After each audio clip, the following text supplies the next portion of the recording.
Coming up on Valley View News, Santa Clarita Valley residents take a walk for a cause. Plus, an LA community remembers people lost during the COVID-19 pandemic.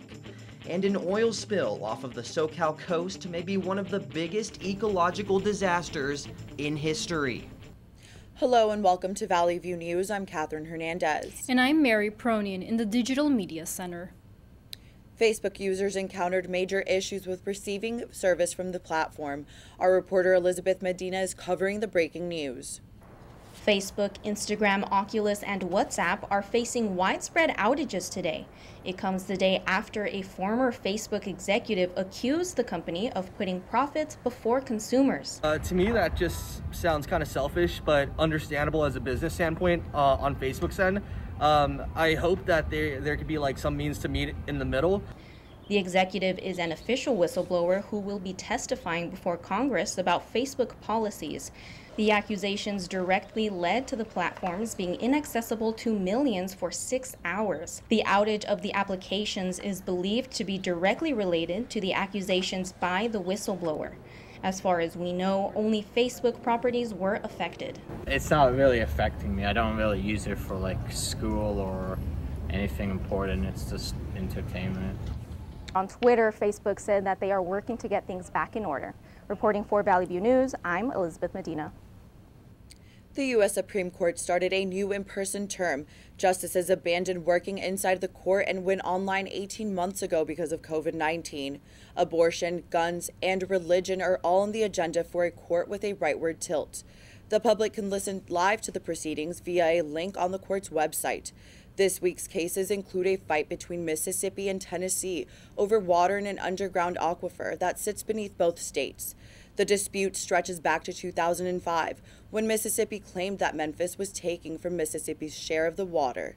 All of the justices, except Kavanaugh, were in on the courtroom last week in the swearing of Justice Amy Coney Barrett. Kavanaugh tested positive for COVID-19 and is appearing remotely to sessions. More than 120,000 gallons of crude oil spilled into the Pacific Ocean last weekend. It's a major oil spill with a big ecological impact on the Huntington Beach wetlands and the surrounding community. Oil washed on the beach killed many birds and fish. It may have been caused by a pipeline break around 5 miles of the Huntington Beach coast. The pipeline is owned by Amplify Energy Oil and Gas. Orange County Supervisor Katrina Foley said the company must take responsibility. They'll be responsible for being accountable for the cleanup, the financial consequences, making sure that the cities, the counties, the private entities that were impacted get reimbursed, and of course, making sure that our natural habitat are properly cleaned up. The U.S. Coast Guard has been leading crews to deploy skimmers and floating barriers to attempt to curb the spread of the oil into the wetlands. A sand berm is being constructed to protect the Talbert Channel from oil that's washing ashore. Divers are still inspecting the pipeline to confirm whether the leak has completely stopped or not. More than 600 communities nationwide, including Santa Clarita, held annual walks to end Alzheimer's. Valley View News reporter Elizabeth Medina spoke with event officials about their mission.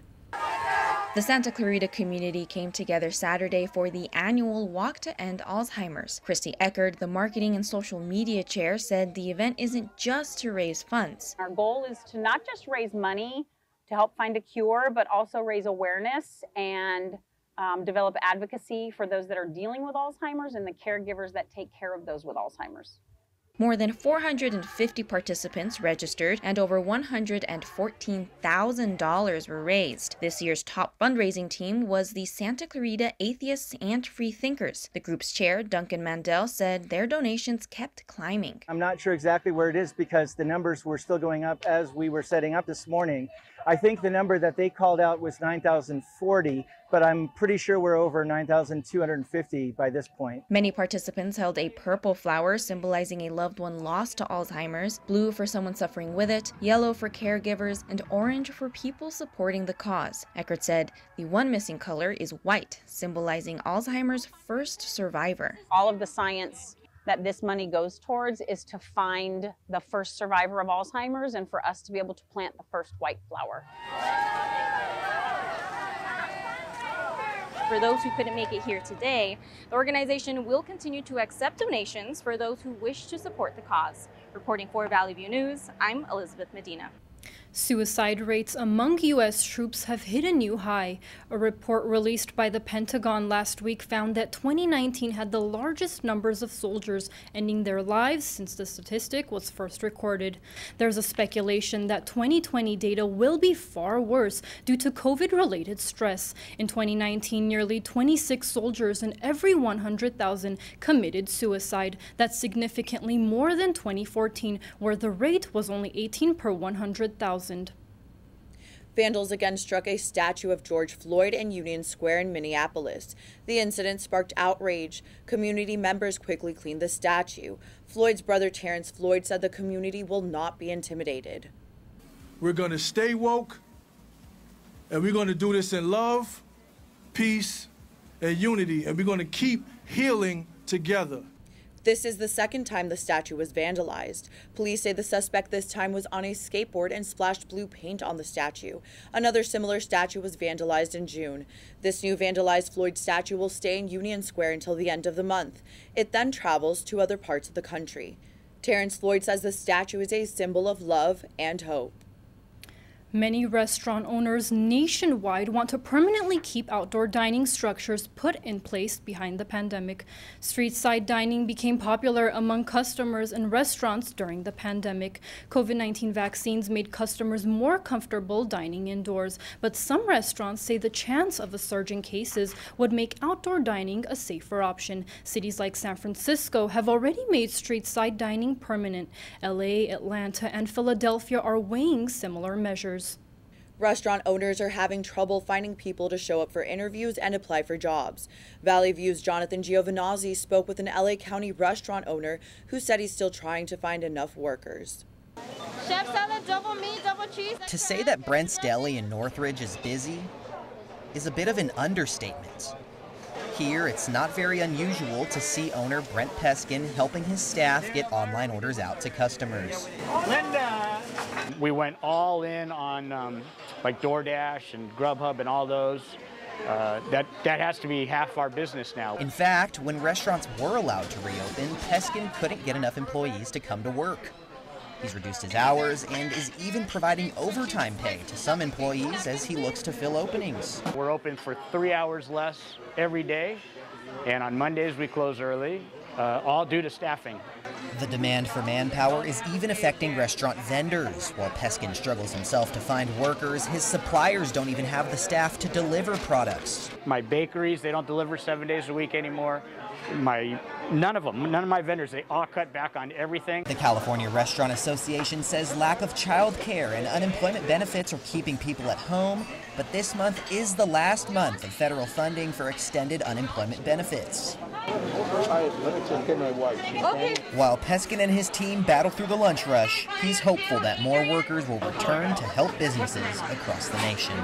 LA County hopes to ditch the mask mandate and get back to normal. But for restaurants across the Southland, like Brent's, getting back to normal means getting back to serving their customers. Reporting from the city of Northridge, I'm Jonathan Giovanazzi. A multi-million-dollar beachfront property in Manhattan Beach called Bruce's Beach is being returned to the African-American family that once owned it. The land was taken from the original owners during the Jim Crow era. Now, legislation signed by Governor Gavin Newsom returned the land to the descendants of the owners. In 1924, the city of Manhattan Beach seized the land. The owners were originally given $14,000 to vacate the condemned land. Today, it's worth $75 million. White supremacists had used scare tactics to scare the family from the land. Governor Gavin Newsom said California will be the first state to require school children to be vaccinated against COVID-19. The vaccine will be added to a list of 10 other immunizations school children must take. Newsom thinks this decision will help end the pandemic. He also said people should remember that mandated vaccinations are not new. We require for mumps and measles and rubella and so many other diseases, we require vaccinations. And yet there's something about this disease that's become so polarized and so divisive, and it's tragic. The mandate takes effect once the FDA fully approves the vaccine for the youngest age groups. About 6.7 million students will be affected. Many educators struggle with being underpaid and overworked. Our Celine Stevens reports on some community college professors who are demanding fair wages and higher pay. Faculty at El Camino College marched to demand fair wages. They haven't received a cost of living adjustment since 2019. Donald Freeman is married to a professor at the school. He says faculty at most other colleges got pay adjustments. His wife, like many others here, did not. To feel like her colleagues at other junior colleges are being paid more is a slap in the face. Kelsey Eno, president of El Camino's Federation of Teachers, said the point of their education campaign isn't to ask for raises, but to ask for fair wages. She says many colleagues who started working here with her have left. They left for Pierce College, they left for Cerritos, and they're already making $12,000 to $20,000 more than I do a year doing the same job. The ECC district got a 3.26% COLA increase from state funds during the 2019-2020 fiscal year. Typically, a portion of that money goes to faculty. However, those dollars never reach them. This is how we are being treated. I would say shame on them. Art history professor Ali Ahmadpour is one of the many faculty members who are angry over the treatment they received.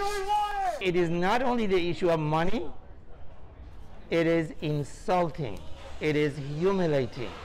There will be another negotiations meeting with the district next week. Depending on the outcome of this meeting, the group will meet again next Thursday. Reporting from Torrance for Valley View News, I'm Celine Stevens.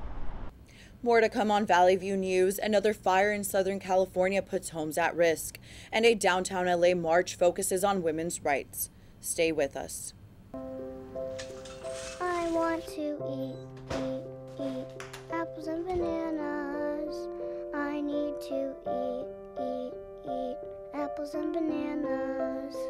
Why can't I eat apples and bananas? Support the Feeding America nationwide network of food banks to help provide meals to those in need.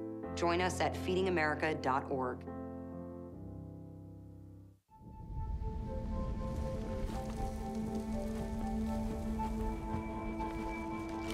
Eva Marie smoked 12,000 packs of cigarettes over 15 years.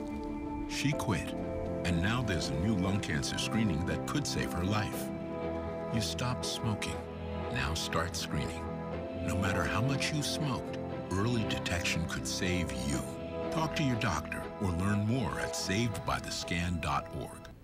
Welcome back, everyone. Valley View's Margot Rowe has the latest updates on international news in Studio B. In Afghanistan, the Taliban leadership is planning to target operations against ISIS-K. ISIS-K is believed responsible for an explosion that killed people gathered outside a mosque in central Kabul Sunday. 7 people were killed. The mother of the Taliban government spokesperson was killed in the attack. Many Taliban leaders were also gathered at the mosque. It's the deadliest attack reported since the U.S. left the country.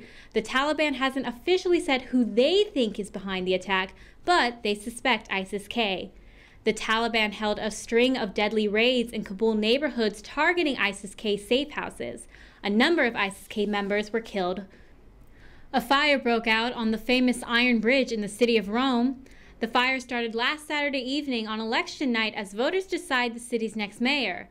Locals call the bridge Ponte de Ferro because it's the only bridge made of iron in the area. There were no injuries reported, but the surrounding areas lost power in the hours after the incident. Local media originally said the fire was started by a short circuit in one of the shacks below the structure, but new reports found that a broken gas pipe started the blaze.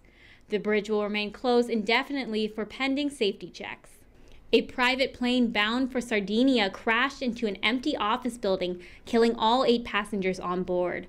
Piloting the plane was one of Romania's richest men, Dan Putrescu. No injuries were reported on the ground. The crash set the block and several parked cars on fire. Witnesses say one of the plane's engines was on fire when it went down. One man said the plane sounded like the engine was failing. He then heard a loud explosion. Putresco and his wife and 30-year-old son died. The other victims haven't been identified. A child is reported dead as well. Thousands of people protested in major cities in Brazil last week. They called for the impeachment of President Jair Bolsonaro. Living conditions have deteriorated in the nation because of COVID-19. They blamed the president for worsening economic conditions and hunger, as well as the mishandling of the pandemic. People filled the streets of Sao Paulo and Rio de Janeiro. In Brasilia, they marched to the National Congress. 53% of Brazilians disapprove his presidency. He has his lowest approval rating since taking office in 2019. That's all for international news. Back to you, Catherine. Going to the beach and seeing trash on the sand is never good to see.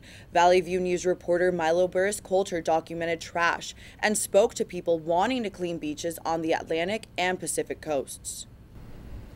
New York, LA, no matter where you are, it's unavoidable. Carbon footprints are easily seen all over the sandy beaches.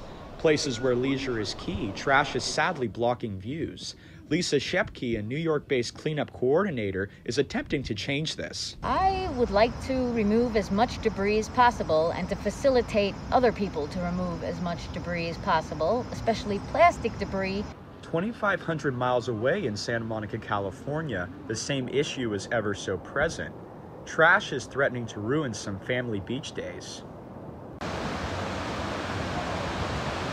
I hate seeing potato chip wrappers, empty bottles, that type of thing, just because it's so easy to clean up. In an attempt to help the water situation in New York, NASA scientist Dorothy Petit says fleece is something she avoids.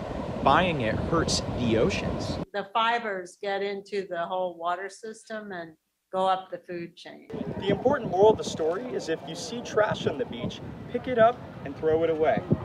Not only will this make the beach look nicer, it also helps further protect the environment. Reporting from Santa Monica for Valley View News, I'm Milo Burris-Coulter. A brush fire broke out in Brea on Sunday. The fire had stretched from 10 acres in size to over 21 acres. 40% of the fire is contained, and the fast-moving flames are growing uphill near Brea Canyon and Canyon Country. Homes in the area are being threatened. This has prompted evacuation notices and temporary street closures around the area. No structures have been damaged. Thousands of women marched for women's reproductive rights all across the nation. In LA, the march took place in Pershing Square in downtown Los Angeles this weekend. The march was just one of more than 650 that happened across the nation that day. About 20,000 people were expected to take part in the demonstration, which began at 10 a.m. Some of the keynote speakers for the event were Representative Karen Bass, actress Alyssa Milano, and Rosanna Arquette. This march takes place annually, but this event in particular was largely fueled by the recent abortion ban that Texas signed into law. The law prohibits abortion as early as 6 weeks and makes no exceptions for cases of rape and incest. The largest Skid Row housing project in LA made history on Tuesday. The first tower will be located on Crocker Street and is expected to be complete by 2023. 40 of those units will be reserved for veterans. The second tower on San Pedro Street will begin construction in 2022. Their mission is to create permanent supportive units for homeless Angelenos in need. Day of the Dead is observed November 1st and 2nd. Self-help graphics in East Los Angeles have honored the holiday since 1973. Valley View News reporter Melody Soto has the story.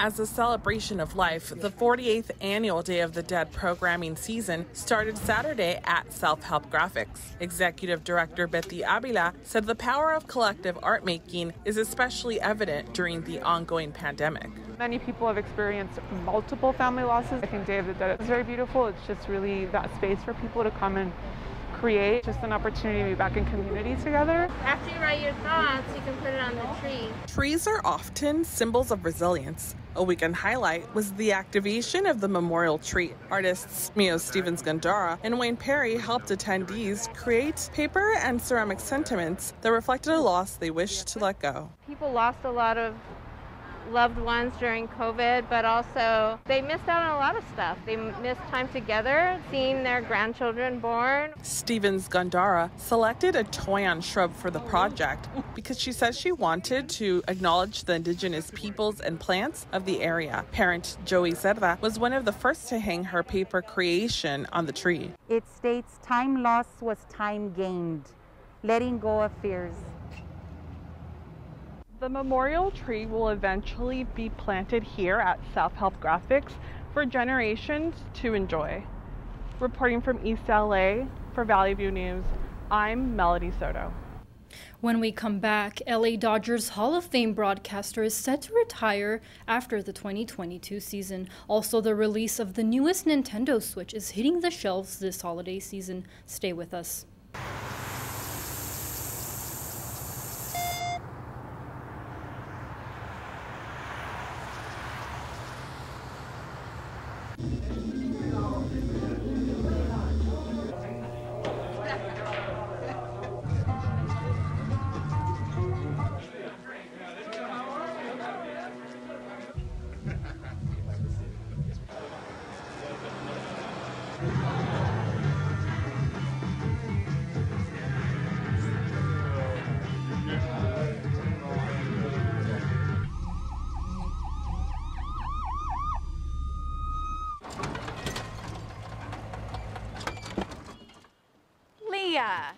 Did you put a new dent in that? This one?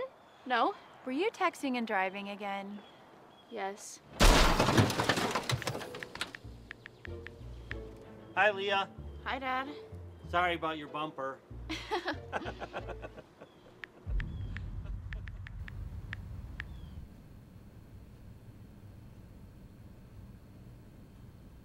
Nintendo is releasing a variety of long-awaited games and a new Nintendo Switch model this month. The company is releasing two major products of the Switch OLED model on October 8th. The cost is $355. New features add an increased memory, improved audio, and a wider screen. The highly anticipated Metroid Dread video game and Super Mario Superstars will reach the market before Halloween.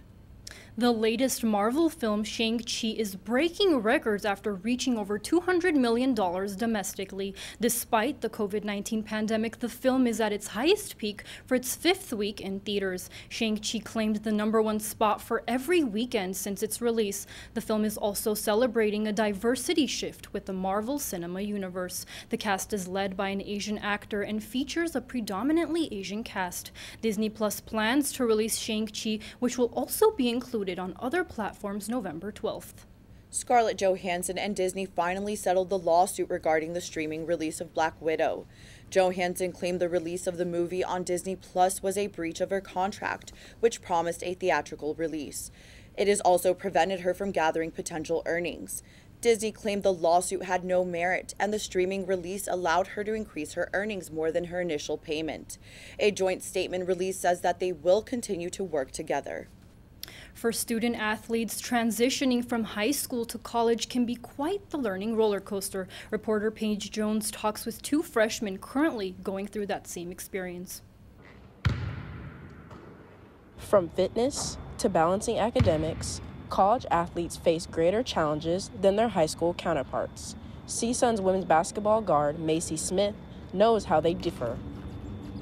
Practice and training in college is a lot more intense. Practices are longer, and it's different because everyone around you is just as good as you were. High school, there's different competition. There are also unexpected challenges. College freshman soccer player Angelica Claiborne's learned that time management skills are crucial. Being able to manage your time throughout traveling with any team you're on, and having to deal with academics and stuff like that is very hard to manage. Academic struggles for some college athletes don't happen as much, Smith says. In college, they're given a lot of help with classes. I definitely think that I have a lot more academic support in college because we have a lot of tutoring options. We have an academic advisor who's very helpful. Smith and Claiborne said their transition to college has given them new challenges as student athletes. Still, they both say they are grateful for their positions on the teams and look forward to playing and studying for midterms. Reporting from Northridge, I'm Paige Jones. David Lee Roth, the original lead singer of Van Halen, is retiring. The vocalist joined the band in 1974 with prolific guitarist Eddie Van Halen. The Southern Californian-based rock band blazed through the 70s and the 80s with hit songs like Jump, Panama, and Dance the Night Away.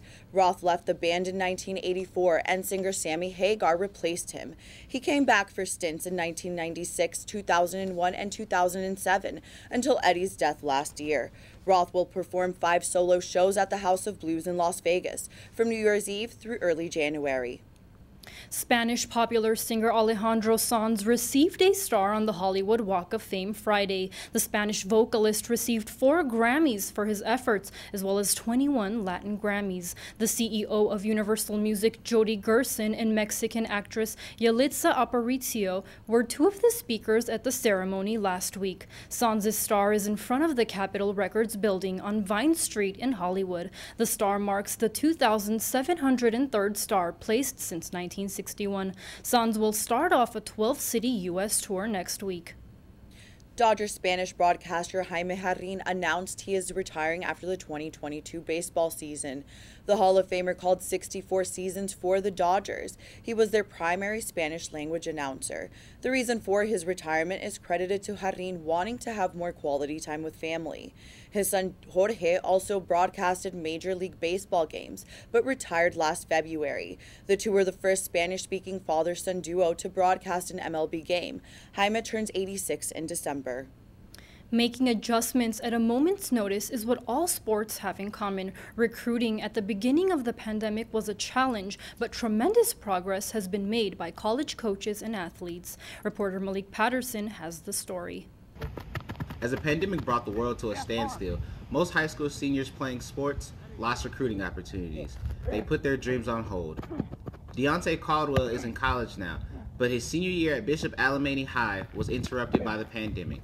Very frustrating to say. I think us having no film around springtime really didn't help us at all, to be honest. In the spring, most high school athletes visit colleges looking to recruit them. The pandemic forced everyone to change plans. Tough decisions had to be made. Some players had to choose a lower tier school or go to a community college.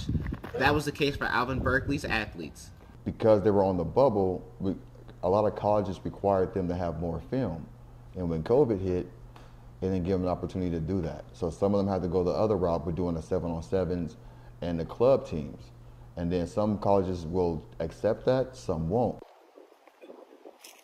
More than a handful of athletes like Caldwell had the talent and the grades to play Division I out of town. Many were forced to stay local. Me having to go to JUCO route was more so getting bigger. It was my family decision, thinking we were better than what we were. The recruiting process for athletes and coaches is still in recovery, and changes will be made as we all get past this COVID situation. Reporting from Santa Clarita, I am Malik Patterson, Valley View News. Walt Disney World just celebrated its 50th anniversary last Friday. The park is celebrated by debuting new shows, nighttime spectaculars, food, merchandise, and more. However, the anniversary date was not only the one day for the festivities. The celebration is set to continue for the next 18 months at all 4 Disney World parks. That's all for us at Valley View News. I'm Mary Peronian. And I'm Catherine Hernandez. For stories any time of the day, go to our website, sundial.csun.edu. Thanks for watching.